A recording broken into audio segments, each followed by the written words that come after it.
Hello, I'm Ann Weiser Cornell, I'm Barbara McGavin. and we are Barbara McGavin and Ann Weiser Cornell, the creators of Untangling. Here today to talk to you about, not just to talk to you about untangling, but maybe to take Yeah, you through a process where you get to experience experience. it for yourself. Mm-hmm. You'll find that we talk over each other a lot, which is probably a terrible and dreadful thing to do, but we can't help ourselves. This is just, it's us. And if So, you and if you pay attention, you'll see we sometimes finish each other's sentences. This, or even do it in unison. that's right. That's right. So yeah, and we've been friends since we Oh met in gosh. 1991. We actually were friends before that because we met each other through mail, actually writing letters. We were And pen then pals. you through, what are they called? What were they called? Fax machines. That Fax machines. That's true. That's true. that's Yes. when Yes. we, like really got into going back and forth. Right. Right.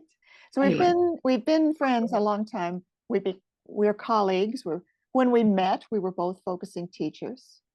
Hmm. And then we started working together. We started realizing we had similar ideas about some ways that focusing could take its next steps.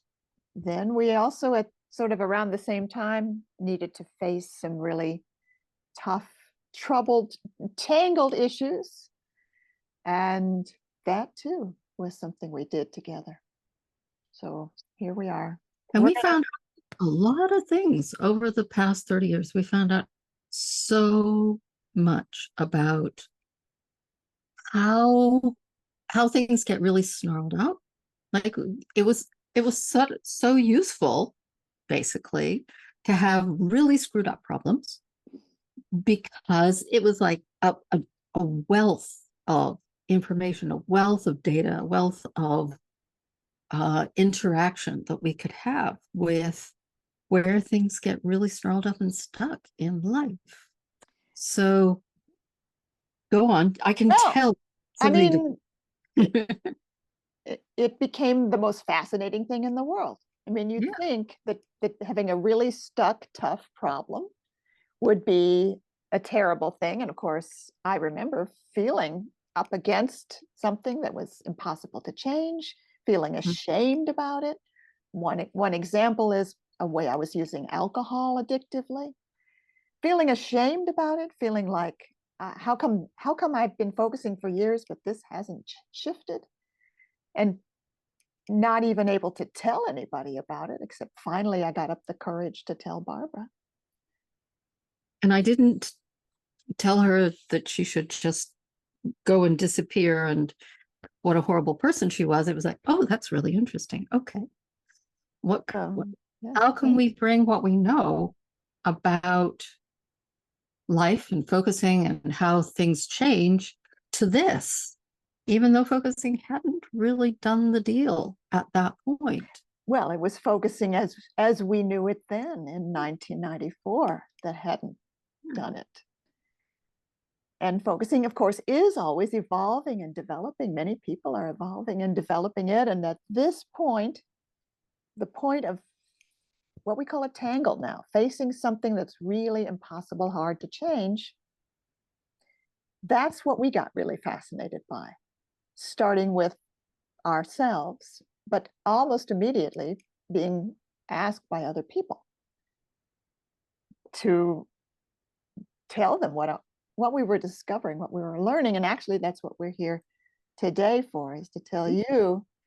Some of the stuff that we've learned. Yeah. Yeah. So just wanted to start by saying that, okay, a tangle is a tough life issue. It's one that feels kind of impossible to change, that you've tried everything to change.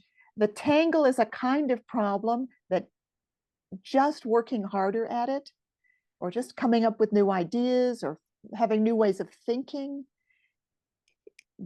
don't help. They don't help a tangle. They help other things.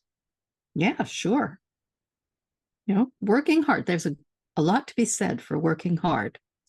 You get a lot done from working hard. But when you're in a tangle, trying to solve a tangle, working harder is not going to do the trick. It's just going to keep you spinning around in circles, probably feeling even worse about yourself because you've been trying so hard. And yet it's like, oh God, I'm back in the same place, good old back to square one, or maybe square -1, if that's such a thing. Yes, it feels like one step forward, 3 steps backward. One thing we like to tell people is that there are 3 ways that what you think about your problem is probably wrong. The first way is the idea that you have to do something in order to change yourself. You have to do something to fix yourself, to solve it. You aren't doing enough. You aren't doing the right things. You have to do more. And actually, even really the stuck tangles, when you create the environment in which that they need, they will spontaneously change all on their own. Boom, boom, boom. It's like, whoa, that's interesting. How did that happen? It happened when the environment is created. It flows forward. It doesn't work with a tangle to try to change yourself. What works is to create an environment, as Barbara said, in which it changes spontaneously. It itself changes. It's all about that environment, which we'll tell you more about. But let me say the second thing that people think about their problems that are wrong. And that is the idea that you have enemies inside, that you have saboteurs, that something inside you is against you, that you have mean critics inside of you that are trying to hurt you, that all of those saboteurs or mean critics you have to control or vanquish or get rid of. No, actually, first, every part, no matter how it shows up, is actually wanting to help you. It's even wanting to save your life. It might be convinced that without its help, you are going to be destroyed. This is a pretty strong motivation for those kinds of parts. Another thing about those kinds of parts is that every part, everyone that has been created, however, is carrying something important. So they are not only on your side and trying to save your life in the way that they're showing up, they are actually custodians of precious aspect of who you are. And so therefore, the last thing we want to do is to get rid of them. We want to have the kinds of relationships so that they can give what they've been carrying for you back to your wholeness. Very, very precious, not yes. your enemy. So then the third thing that people often think about their problems that's wrong is that there's some things in life you just have to put up with. Some problems are insoluble. There are some things that you just have to learn to live with, put up with. And actually, although that may be true for certain external things, in terms of your own internal tangles, all internal tangles can, when you create the appropriate environment, when you create the environment that they need, will untangle themselves. Beginning. But it's also like you never, ever have to believe that your inner tangles are insoluble, because they are. They are soluble. They are resolvable. They are untangleable. They untangle themselves. And we've experienced this in ourselves, and we've seen it in others over and over again. That's why we're here, to tell you about it. Yeah. Because giving up on your tangle, saying, okay, I'll never change. I won't get that dream fulfilled. I won't become the fully alive, fully free person that I know I could be. I give up. That's another part of the tangle. The tangle itself has strategies that don't work, and that's another one, giving up. Mm-hmm. And that's never worked for me either. Like whenever I gave up on a tangle, I couldn't give up. Because something in you kept on longing for that to be in your life or free or. Yeah, like when I had complete writer's block, I felt my destiny was to write a book that would help change the world. And I couldn't write. And so giving up, which is what I often did on that, and then not giving up, coming back again. Giving up was just part of a cycle because the dream of writing that book was still there. Yeah. So those are the three things we know are wrong. And we're going to talk to you more about what works or what we found helps or how to create that environment in which Right. How to create tangles environment. untangle. Yes. Just a little bit more about what isn't right, which is the idea that your tangle means there's something wrong with you. So just as every part of you is trying to save your life, there isn't anything wrong with you because you have a tangle.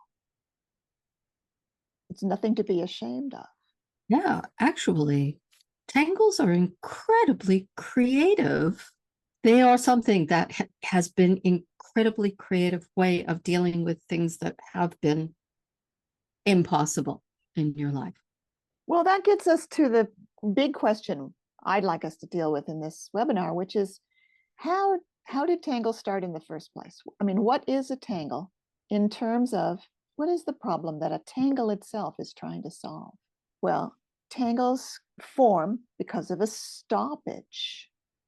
A stoppage is it's a situation, you could say, where the right next step of living is impossible for some reason. And when it first formed, there was some out there reason why you couldn't take the next step that would have been right if it could have happened. So you reach up for your father and he turns away. And it's like, what do I do with that? You want to be loved. You want to be accepted. You want to be held. You want to be turned towards with love, with joy, with recognition. And you reach up and he turns away again. Or you reach up and you offer him something and he belittles it. It's like, what am I going to do with this? What can I do with this? There is this whole dilemma that occurs. And eventually what happens is something shuts down inside you. Something goes, I can't go anywhere with this. And then anything that's like that, there is this already learned experience of, I can't do this. This is impossible. And it snarls up. And then what do you do with the feelings? You have to do something with the feelings. You can't just go, okay, that's no problem. It's fine. I'm okay. I can just, it hurts. It hurts to be turned away from. It hurts to be turned away from over and over and over again when you really, you love someone and you want them to love you. I mean, ow. And then you start putting that away somewhere and putting things around it. And then all of that joyous, available, easygoing, outward lovingness becomes stopped. It gets put in a corner.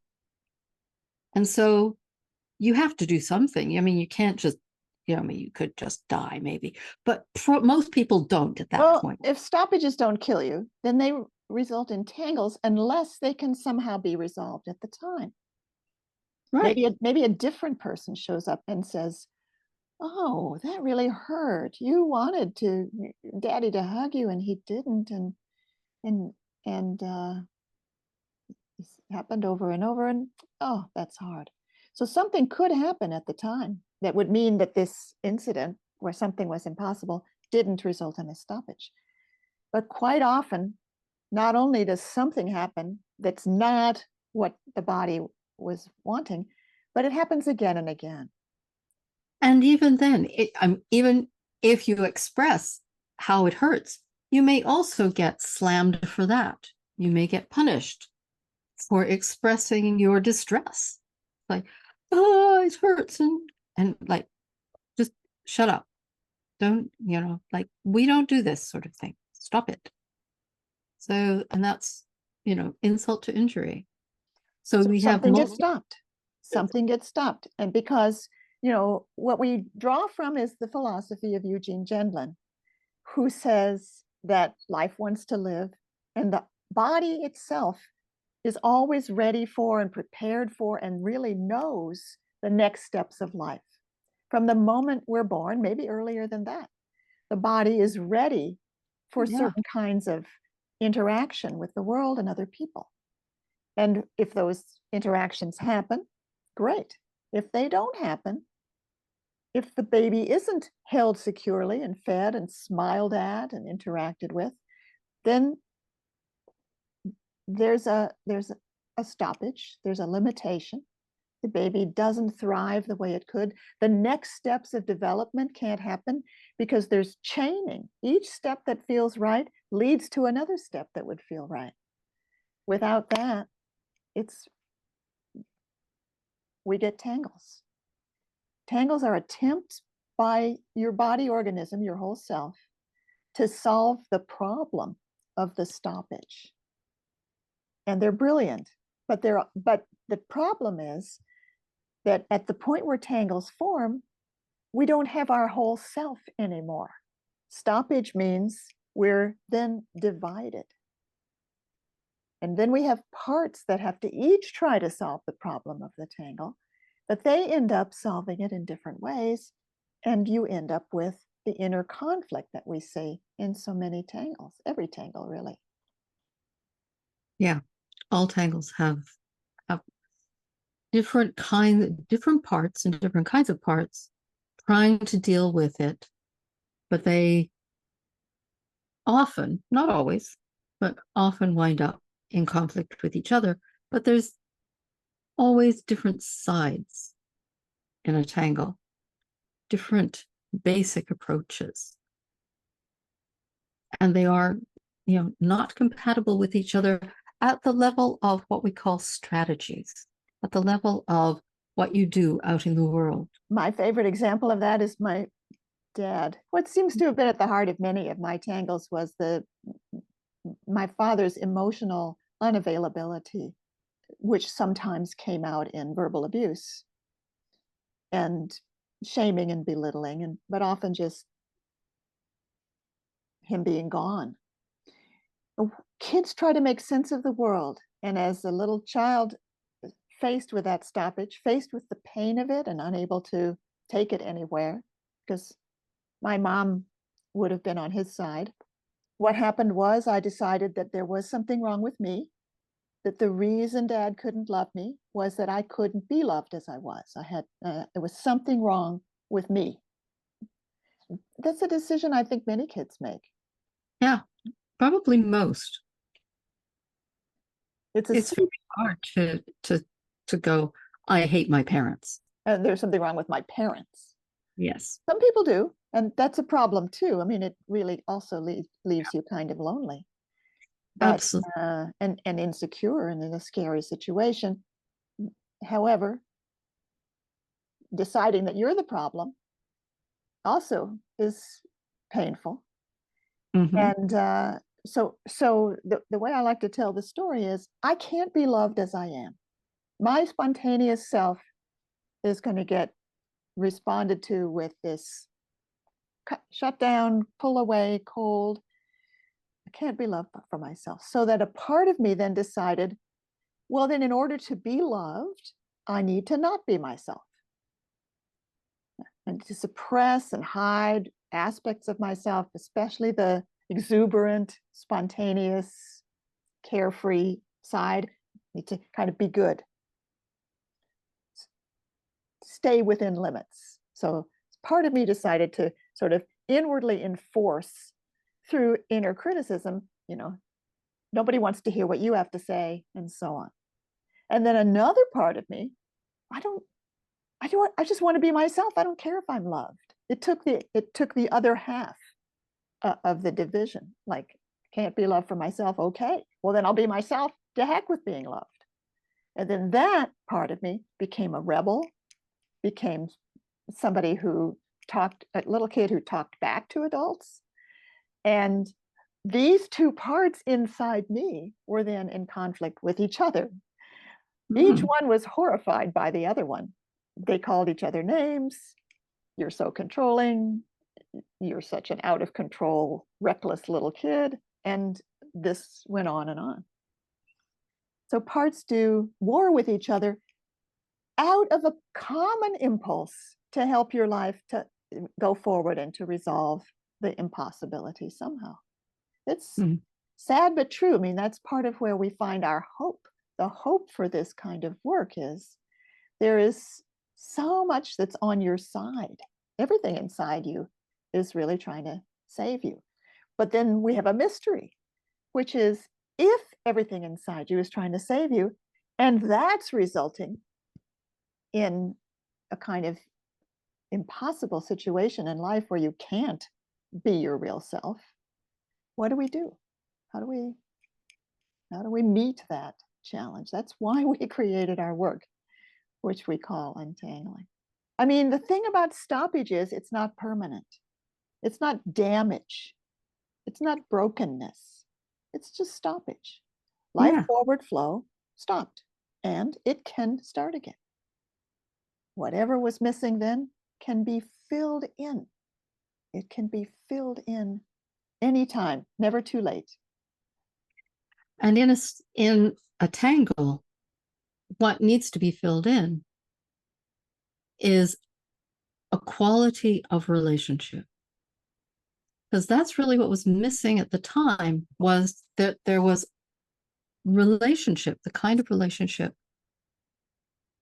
from somebody somewhere that would have been able to keep the process moving. So the process got shut down in some way. The process of living forward got shut down.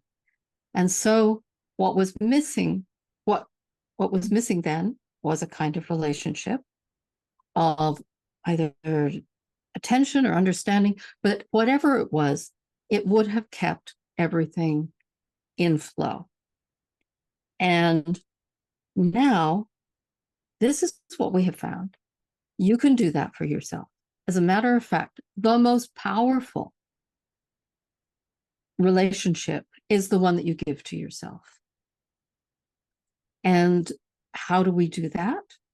We do that by cultivating what we call self-presence. That's our methodology, is to cultivate self-presence, basically, to be able to give something like that, whatever it is inside that got stuck and stopped, the kind of relationship that it needs, and it will thaw, it will recommence, because we are process, we aren't things, and nothing that's inside of us is a thing either. We don't have bits of furniture inside. We have living process that can still take its next step. Whoa, that is so exciting. I love it. And it happens over and over and over again. And even in little teeny tiny ways, right through to absolutely, totally life-changing. So you've probably all heard about self-presence. Yes. And cultivating self-presence, as Barbara's saying, is actually creating the environment in which untangling happens. Yeah. And therefore, we have in our untangling process 5 powers of presence. Yeah. I mean, we decided we might as well just really go for it, you know. 5. There are 5 different ways that presence, 5 different aspects of it, and 5 different ways that it can be articulated. Well, why are tangles so tough? One of the main reasons tangles are tough is that we don't want to go there. In fact, if you're here now, thank goodness, you know, you have had the courage to come to a webinar that's about this stuff. It's really hard to admit that we have. It's hard to spend time dealing with. There's so much of us and so much of the tangle itself that's got this feeling of don't go there. First of all, over and over again, having the experience of nothing really changes there. So don't want to waste your time. What's the point? And then deeper than that, there's a feeling that something really painful is in there, which is true. I mean, it's true. And it's painful at these superficial levels. I mean, let alone deeper. But even at the superficial level, I mean, it hurts not being able to feel free to get on with doing something in your life. I mean, you know, for years, not being able to paint. It hurts just that level, let alone anything below it. Yeah. So there's this feeling of wanting to keep away, stay away, and that is the first question. Well, we have this power. The first power of presence is called the power of cultivating self in presence, and it has 3 pillars, 3 subparts. And the first of them, what are we going to do? Which one is first, Barbara? I think that let's start with resourcing. Yeah. And resourcing is, it helps to build the foundation. It helps you to be strong. It helps you to have the energy to be able to turn towards whatever needs your awareness. And so resourcing is really being able to sense and feel in your body what feels good. That's one. That is the result of resourcing, is that you can feel in your body what feels good. And it's also a means by which you can resource by feeling in your body what feels good. Or like, I have flowers here. Flowers are like super important to me. They help me resource every single week. Being able to look over, I have flowers over there, look out the back of my house. I am so lucky. I have a little creek and I have ducks, and I take time. When I see the ducks, I stop and look at the ducks and, you know, go, I love my little ducks. And all of that is about resourcing, and it helps me to be able to move into my day and be able to deal with what's difficult, be able to engage with what's difficult. And that's, you know, we said there's parts of us that don't want to engage, don't want to touch what's difficult. And resourcing is really important in being able to do that. What's in your environment right now that gives you pleasure, that has a sense of beauty? Barbara has flowers. I have rocks. Yeah. I can touch my rocks. This is fluorite. It's so smooth and cool. Or give a pillow a hug. Look around the place where you are sitting right now and let your eyes fall on something beautiful, or something you love, or something that was given to you by somebody you love. Gwendolyn has rocks. Rocks. Thank you, Gwendolyn. That's where we bond. Yes, rocks, rocks, rocks. Oh, I have something else on my windowsill. Animals. Oh, right. It helps. This also helps. Does anybody like animals? Little animal friends? We all have that. It's another one. Another resource. There you go. It's got pink on the inside. Don't be ashamed to enjoy yourself. Don't hesitate to pause, because that's the very first step of untangling. Yeah. Okay, number 2, 3 R's in the first power. The second one is called recognizing. Recognizing is being able to notice when you've gotten taken over by a part. Now, when you're taken over by a part, we call that hijack. We call it getting identified. We call it getting merged. It's when we call it getting partsy. I have many instances of in my life of getting partsy. They mostly have to do with the beloved person that I live with and how infuriating he is. And rather than taking a pause and saying hello to any feelings that are coming up in me, I find myself wanting to fight back and yell and complain. Oh my gosh. And so recognizing when you get partsy, I get lots of practice in that, meaning a part just took over the driver's seat in my body. I promised myself over and over, I won't remind him that what he's eating is highly caloric and he wants to lose weight. It doesn't help for me to say that to him. It happens anyway. So recognizing that you've gotten partsy at that moment. How do you recognize? You got tense? Yeah. Anxious. My stomach hurts. I am very, very likely. At least there is a part that is active, even if I'm not taken over by it, even if I'm not actually acting out from a part. I can tell, I can recognize that there is a part in me that has just gotten nudged, poked at, triggered. It's getting triggered. So it's hugely helpful to be able to acknowledge that, to be able to go, I am sensing something in me. There's something in me.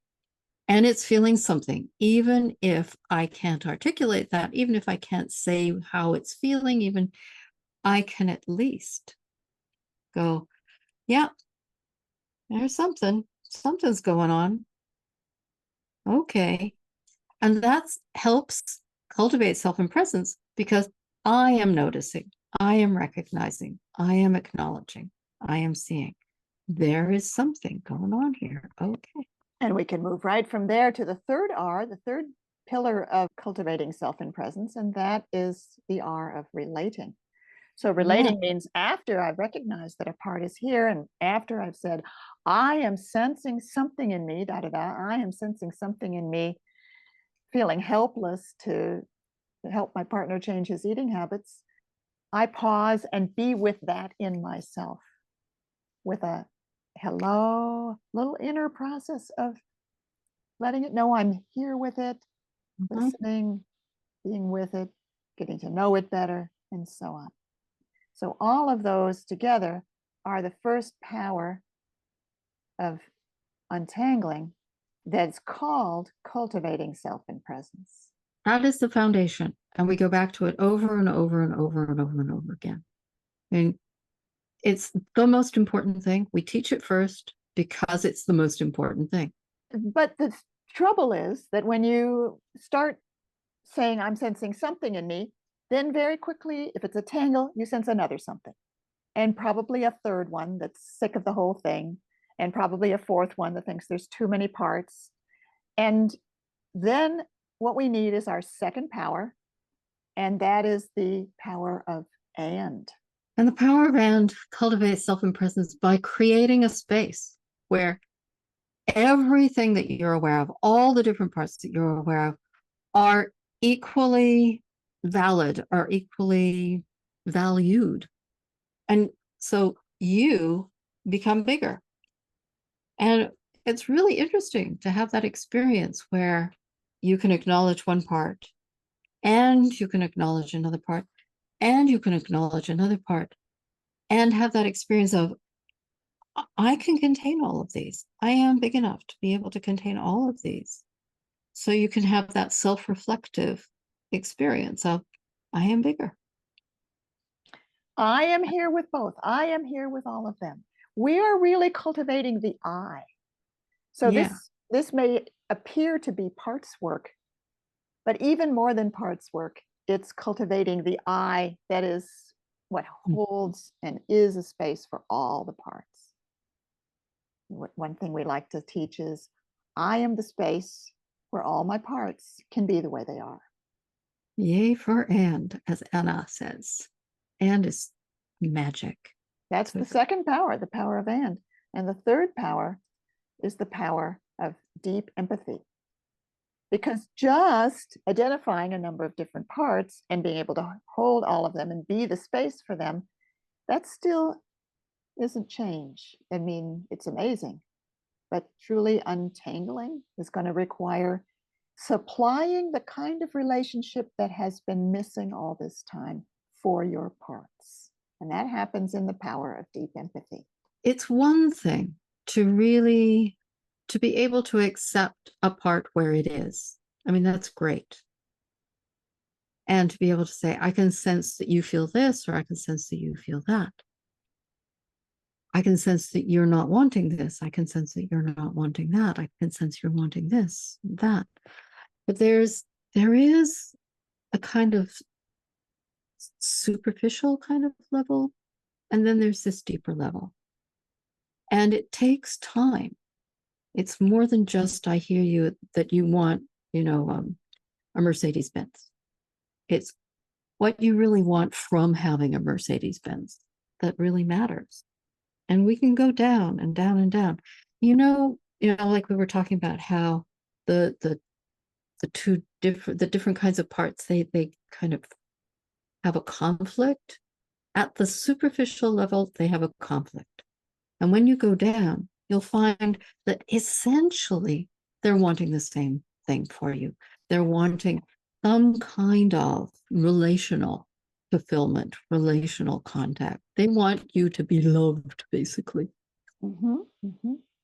So, and at that level, whatever they're wanting, they're wanting you to be free. And the other side goes, yeah, free. I'll go with that. Or one side says, I'm wanting you to be really respected fully. And the other side says, I don't have to. Sounds good to me. Yes. So the deeper you go, the more this freedom, this aliveness will bubble up. And that you get in touch with through the power of deep empathy. Well, we're going to go on and talk about the fourth and fifth powers because they're a different kind of power than the other ones. The fourth and fifth powers are powers that use felt sensing. The felt sensing is a process that Eugene Gendlin gave us that has to do with getting a fresh feel of the whole of something. And it's a transformational process in itself. Because when we simply repeat concepts, we don't get change.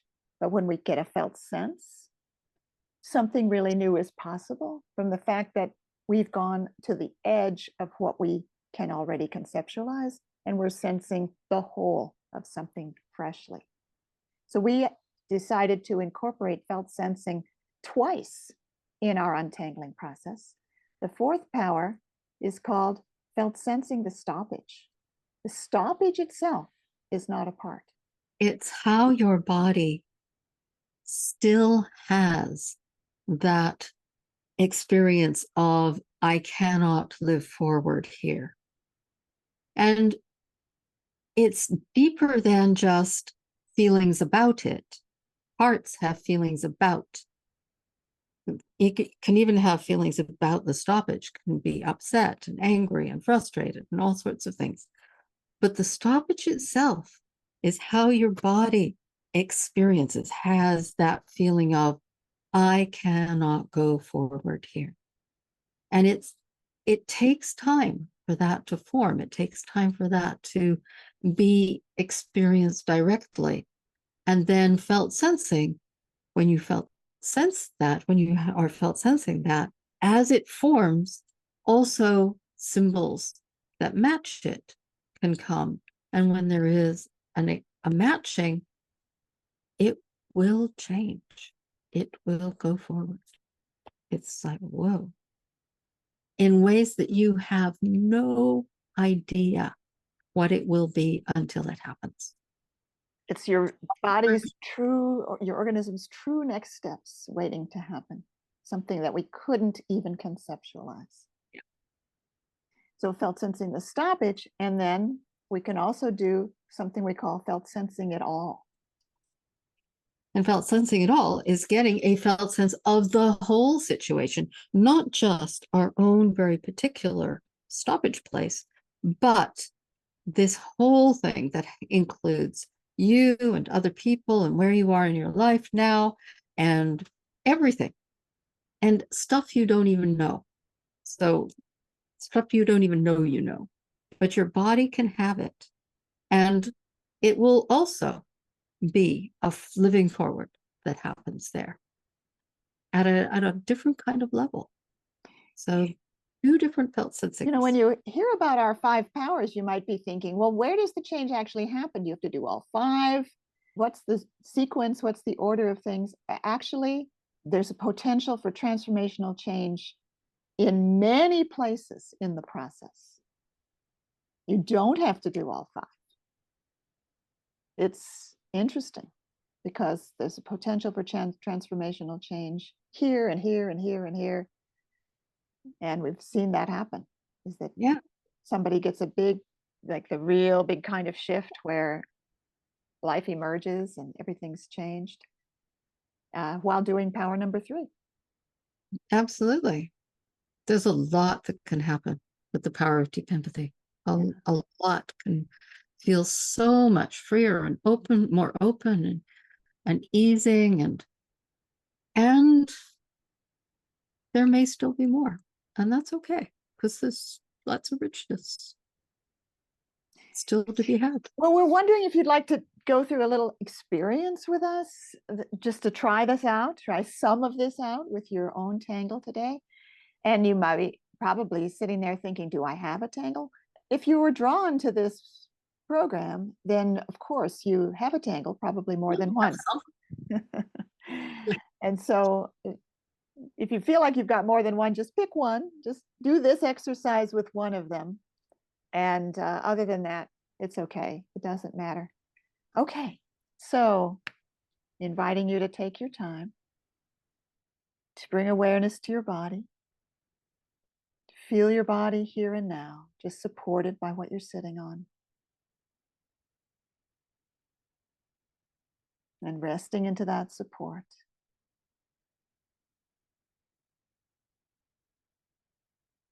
Taking time to let awareness come inward.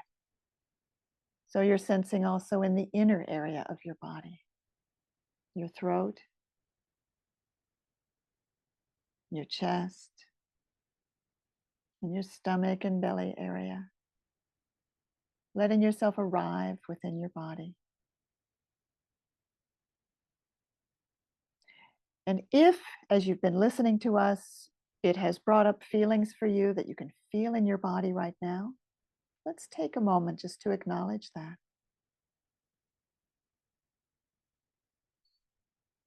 Inviting the sense of what you're feeling in your body, where you're feeling it right now. This won't be everybody. Some people won't be having those feelings right now. But for those who are having something go on in your body, maybe tension, maybe heaviness, take some time to be the one who says, hello, I know you're there, to whatever that is.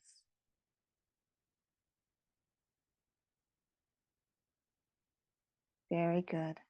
Now, speaking to everyone again, we're going to ask you to explore your tangle, to get to know it a little. So you've picked one tangle. In my tangle, what happens is, so just imagine you're telling somebody, or you could even write this down. What happens is. So what happens is, I wake up in the morning planning to do a lot of things that day, and then I just go back to bed. Or what happens is, if I'm invited to speak, I freeze and I'm embarrassed and I feel ashamed. So what happens in your tangle? In my tangle, what happens is.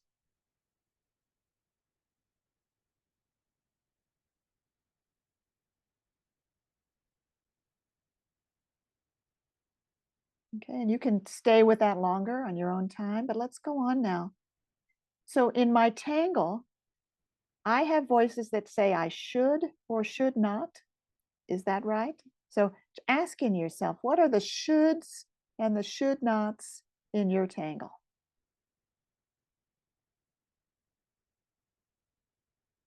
I should get everything done. I should let go of having to get everything done and just let myself relax. The shoulds could be contradictory. Just notice what some of them are.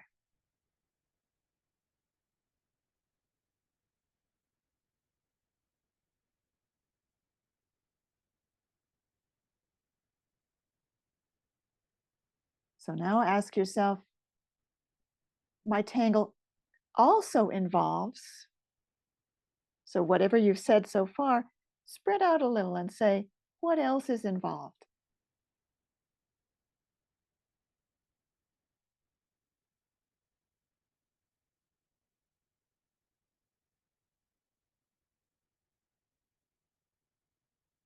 And how my tangle typically feels in my body. Either right now or usually, I feel this way in my body about or in my tangle. Taking a moment to get in touch with that and acknowledge it.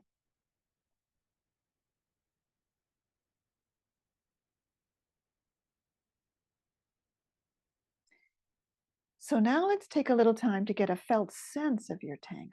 You've said some things to yourself to remind yourself what happens in your tangle and what are some of the things you say to yourself in your tangle, what it also connects with, and how it typically feels in your body. So now let your tangle be here, kind of in front of you, and ask your body to give you a fresh feel of all that, a fresh feel of all that. And take your time because this is a felt sense, and so it doesn't come instantly. All you do is leave your awareness inside your body,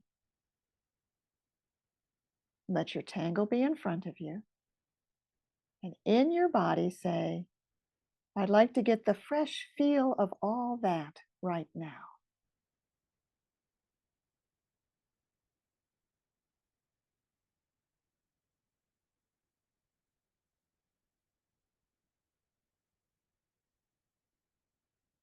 And what usually happens is you start to be aware of something even before you could put it into words.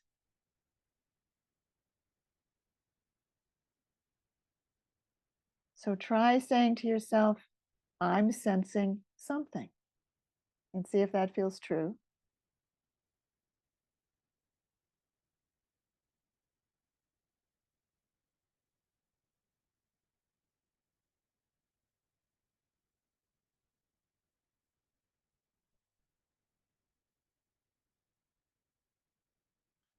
And then you could describe it a little, what you're feeling, even if it's surprising, even if it makes no sense. How would you describe what you're sensing now?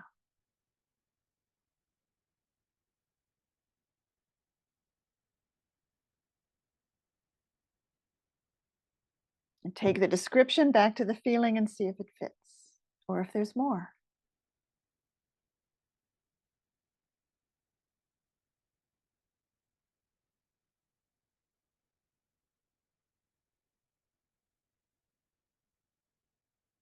And just take some time to sense whether at this moment you can say to your tangle something like, I know that every part of this is trying to help me somehow, and that this can untangle. See if it feels like you could say that. I know every part of this is trying to help me somehow. And I'm curious about getting to know it better. Notice if you can access your curiosity right here at this moment about getting to know your tangle even better and being able to spend time with the different parts of it,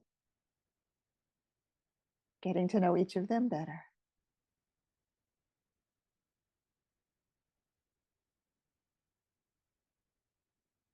So in a little while, we'll bring this process to a gentle completion.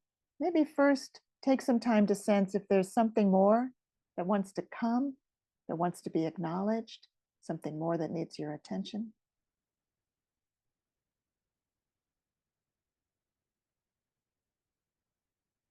Good, and then just acknowledging that.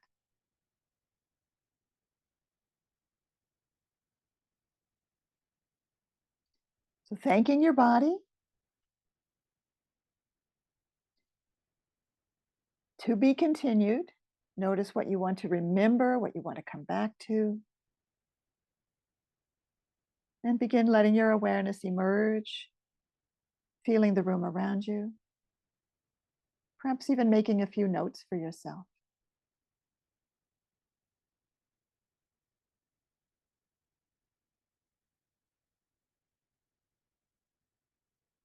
And when it feels right, letting your eyes open. So we are back, both of us, and we're going to talk to you a bit about our year-long program and our retreats. And after that, we're going to come back and tell you more about what is the process really that in our experience helps most, these 5 powers, but what are the ways of learning, practicing, gaining experience with these 5 powers? What's really most important there? So we want to tell you about that. And hopefully we'll hear from you in the chat with your questions or anything about this experience that you wanted to ask us about or tell us about. I found it really interesting doing it. Did you? Yeah, there were 3 parts. That one of them was here, one of them was down further, and one of them was over here. And they were all quite different, and it was really helpful, even just to do that much. I mean, and I kind of got a sense of like all of them together. That was much more vague, but to get in touch with the 3 parts. Yeah, I So, mean, the exercise, the experience was such that anything that happened would be great. It's a yeah. step. Mm-hmm. We know many of you are here are interested in learning more about what happens in our year-long program, which is called Getting Free, and or our 6-day retreats, the Untangling retreats that we do in beautiful places in the world. And we have a guest here today who's just completed that course, who's going to tell you her experience with it. Basically, we have a year-long course. It's called Getting Free. It's taught by both of us. It meets on Tuesdays at the same time this webinar meets, starting at the same time of day that this webinar started. And It's 2 hours long. 2 hours long, and it's taught by both of us and takes you step by step through the untangling process. It's an advanced course, so you need focusing training in order to take it. You need partnership training. And you get to partner with other people in the course. Although some people take it and work alone, they do better focusing alone. Other people don't want to be partnered with someone else in the course. They'd rather keep working with their same focusing partner, even though that person isn't taking the course. That's all fine. It's all good. We're cool with that. I know that Kuniko is here and ready to tell you about her experience with the program. Wow. Hi. Thank you. Thank you for inviting me. Thanks for coming. Please say whatever you want to. First of all, when I started this Getting Free, first thing is untangling. But I thought, I don't have any tangle. What are you talking about? I didn't really expecting anything. And every week is like that. Watching a video, your demonstration, reading materials, like, yeah, I don't have stoppage. Oh, I don't know, what do I have to do? But I was making progress with every week with different partner, different outcome, different adventure. So I enjoy it. And sometimes I meet with little me, like as a child, living in apartment when I was like 4 or 5 years old. But scene is so clear. I can see every piece. So some part of me remembering it, and little me need attention because my mom didn't give me attention I needed. She was happy to be heard, and that's made me feel better.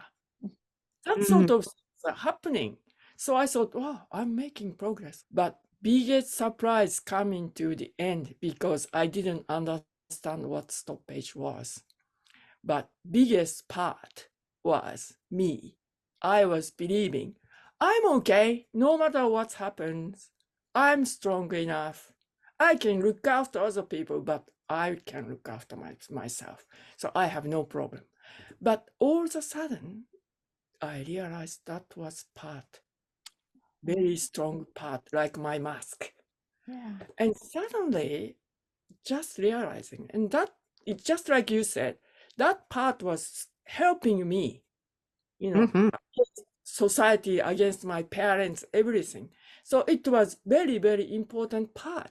But once I realized that was a part, that part can still exist, but also same time, I can feel sad. If somebody upset me, instead of saying, I'm okay, I said, no, I'm okay. But at the moment, I'm hurting. I can cry. So I'm so glad I started doing this journey. So anyone thinking about this, just do it. And don't expect anything, but every week you're surprised. I hope I can help someone to join this course. You can change your life. And thank you so much giving me opportunity. Thank you. Wow. Thank you so much. That was really lovely. Thanks, Kuniko. We're going to say a little about this course and our retreats. So the year-long course meets 24 times a year. These are 24 two-hour meetings starting on April 9th. And it does have a prerequisite of focusing experience, focusing training. The cost of the course is $2,325. However, you get to take $200 off using the coupon free 200. The course closes in 1 week. The last day to register is April 2. And that coupon is good until that. So this is the link to read more about the course. And I'm also available to chat with you if you want to decide whether that course is right for you. This is the link to set up a chat with me. We also have retreats. Our next retreats are going to be in Germany, June 2 through 8 and June 10 through 16. We have the basic and then the advanced retreat. Everybody has to start with the basic one, can go on to the advanced if they've had the basic one. And we're going to talk a little about what it is about untangling that's behind our creating these particular opportunities. So we had done lots of retreats for many, many, many years. And it just got clearer and clearer to us that this work needs sustained depth. It needs sustained, like week after week after week, showing up in order to get to the depth of both the deep empathy stage, but also to get to the depths of, felt sensing the stoppage. And both of those need time. Tangles are tough because in a tangle, it's especially easy to get identified with parts. I mean, everybody gets identified with parts. But if it's a tangle, it's easy to get identified with parts. It's really hard to recognize that you've gotten identified with parts. And it's really parts themselves. Parts will do everything in their power to keep you away from something that they think is going to destroy you. They are convinced that there's bad, nasty things inside, and we've got to make sure that you don't go there. So what's actually kind of down there is the stoppage and the pain around it. That Yeah. pain impossible to feel at the time because nobody was in the environment to accept it and allow it to be there. Therefore, it got frozen and encapsulated, and it's still there. And parts, one of the jobs of parts had two jobs. One was to try to get you part of what you needed anyway, even though there was a stoppage. But the other one is to keep awareness away from that. The pain of revisiting and facing the stoppage and the hurt that came up when it happened. It means tangles are tangled. They're not, you don't just snap your fingers and untangle. That's what's so fascinating. That's what has got us involved with tangles for 30 years now, because that whole dynamic of things for your own good, kind of locking in place and being very hard to untangle. Time in community is what really helps. So you cultivate the 5 powers in a community of people, with people supporting you, let's say Barbara and I, answering your questions, helping when it is tough. That seems to have been extremely successful for many, many people. No guarantee, but for many, many people. And it's amazing how even if a tangle doesn't completely untangle, it can start to loosen. It starts to loosen up in all sorts of different ways, so that so much is easier than it was when it was like that, like all tightly smushed up together. It gets like, and so there's still things that are, connected or still snarled up, but you have so much more openness, freedom, energy, liveliness. That's what we found. And how that powerful it is to do untangling in a community, because one of the essences of having a tangle is feeling alone, the experience of aloneness, because it's shameful to have that tangle. Yeah. And it separates you from other people. It feels like the world is unsafe, other people are unsafe. So it's completely an antidote to that, right? To be in a community where you can feel safe and you have a process that other people can do along with you and you can do along with other people.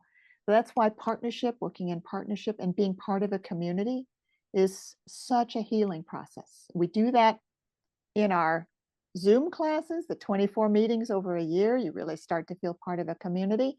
And in a way, it happens even more so in our 6-day retreats. There's something about being in a group of people, being immersed. The group starts to really feel like the place on earth where you're going to be accepted exactly as you are.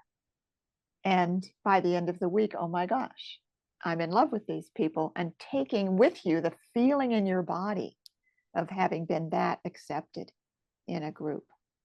And it's part of what tangles are, that they need that kind of ongoing support. Because in a tangle, with a tangle, you fall in again and again. It takes you over. We have a concept we call hijack. And that's when one part takes you over so quickly and so completely that you just are already doing the thing that another part of you didn't want you to do without even a decision moment. That's how it felt when I was walking toward the liquor store to buy my bottle of wine 3 or 4 days a week in the evening, to get drunk before dinner and then skip dinner. All day long, I would have argued with myself, no, that's not a good idea. If people knew how much you drank, they wouldn't respect you as much as they do. The argument would go on, and then I would just find myself walking to the liquor store. Hijack. So there's hijack, and there's a number of other concepts we'll share with you that are concepts about how parts behave, how parts act, what their strategies are, and what the form of their strategy is, like takeover, which is when a part of you feels like it has to control other people and the situation. And it can happen in a snap. You know, that's the part of Anne that gets grumpy with Joe. I need to control him. That's a control him. takeover, right? It's not a hijack, it's a takeover. Yeah, that's right. And then we have something we call last ditch efforts. And that has to do with getting close to what we call the frozen core. So the stoppage of the tangle, plus the earliest parts that formed out of the pain of the stoppage, we call that the frozen core. And as you do untangling, you get closer and closer to the frozen core, which is exciting and transformational, and it freaks parts out. So if you've got freaked out parts, you need lots of self-in-presence, lots of practice with self-in-presence. And we understand, we show you how parts can make last-ditch efforts. And that means as you get closer to the tangle, things start happening like falling asleep in a focusing session, even when you weren't sleepy, or just going blank. Wait a minute, what was I? Where was I? What was I doing? I'm just going blank. Or reaching for distractions of various kinds. And we had to encounter those in ourselves, and so we help with those as well. How tangles originate? They originate in a stoppage of life forward energy. Genlin's philosophy says that our bodies always have a knowing of what would be right. And what is often called trauma, which is this experience of being in an overwhelmingly painful, shocking situation that's too much for your resources, what's often called trauma, is often what we would call stoppage. So this work, this untangling work, is a trauma resolution work as well. It's trauma informed, trauma sensitive. Maybe one thing we can say really above all is that it's a way of being really kind and loving toward yourself. You know, when you did the exercise we did just now, the experience, and I invited you to sense, where in your tangle do you say I should or I should not? Those kinds of voices, those are parts that feel the need to be in control, occur in every tangle. Not just you should and should not, but also you are. You are no good. You are hopeless. You are broken. You are defective. Something in you says those things in a tangle.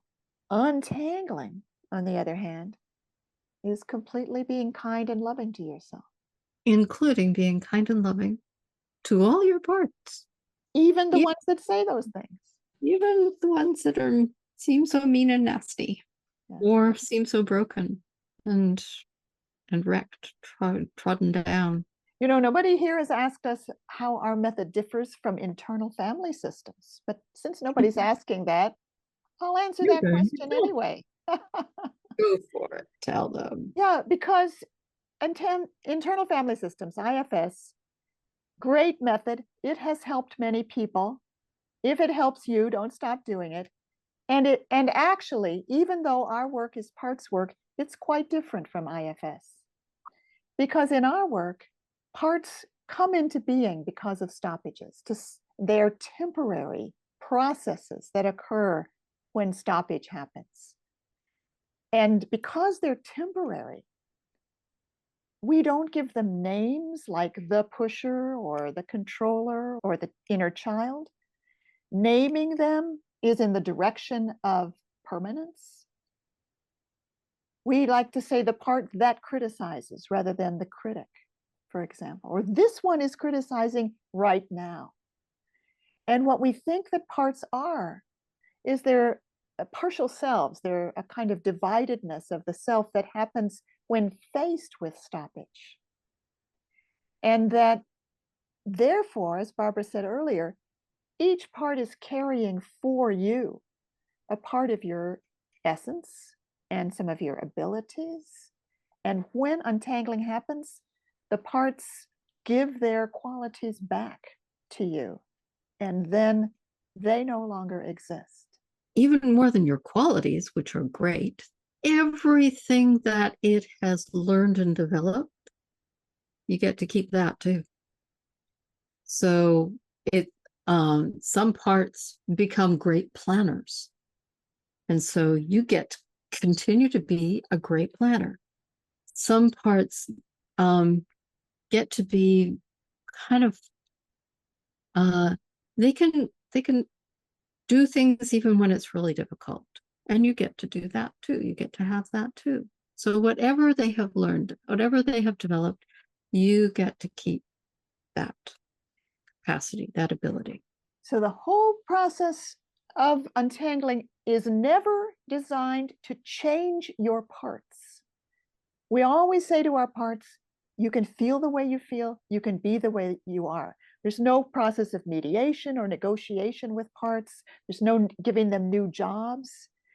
It all has to do with growing the self. You become the one. You have a part that's an inner child that likes to play.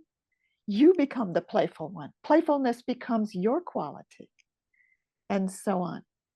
So that's quite a different method of parts work. Right. It all adds up to greater wholeness instead of leaving things in parts. And it's a healing process that feels good. Just imagine what it would be like to be free of those mental arguments. I should not, and those impulsive behaviors you're sorry for later. Wouldn't it be great to be able to pause and have your clear, calm wisdom in any situation? And to not feel stuck and conflicted anymore? Wouldn't it be great to feel good about yourself and your choices? And to finally get along with loved ones you've been estranged from, to create the life you've been wanting to live that you felt blocked from for so long. These are just some of the outcomes we've seen.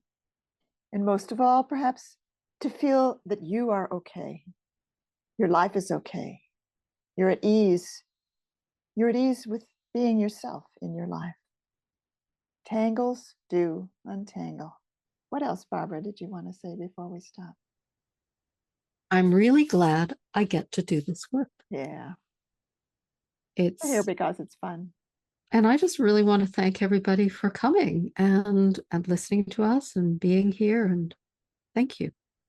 Yay. Well, thanks everybody. Okay. Keep in touch. Yep. We'd like to hear from you if you want to know more. Thank you so much for being here. Yay.